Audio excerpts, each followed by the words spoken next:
101 persona janë rikthyer lirisë si përfitues të amnistisë penale të miratuar nga Kuvendi dhe të dekretuar nga Presidenti i Republikës. Dhjetra familjarë që në orët e para kanë marrë rrugën drejt Burgut të Reçit në Malësi të Madhe për të pritur të afërmit e liruar nga amnistia, ndërkohë vetë të liruarit kanë mendime kontradiktore për kushtet e vuajtjes së burgut. Periudha shumë e keqe. Ushqimet katastrofë, as derrat mos më hangër, shumë keq. Kushtet nuk janë si që thotë Edi Rama jashtë, po janë komplet ndryshe. Këtë falsifikim. Si është jashtë, ne shohim se si është.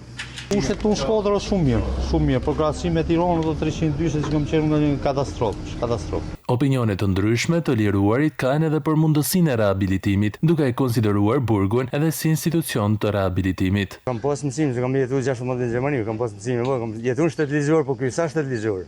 Na ham na fukaret, kursa të tjerë sa han. I shohim gjanë. Kam 22 vjeç në Gjermani, në të dyshe. E di çfarë ligj, e di çfarë Evropa.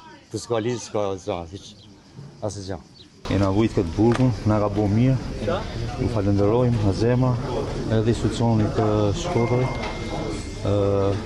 Shumë krena edhe për këtë burgun që kam bo. Me thonë drejt u deshe, duhet me herë, me bo pak, jo shumë, me i denu njerëzit sa më pak. Në të gjithë Shqipërinë kanë përfituar nga amnistia penale 541 persona, të cilët kanë lënë institucionet e vuajtjes së dënimit para kohe, duke ndikuar edhe në uljen e mbipopullimit në burgjet e vendit.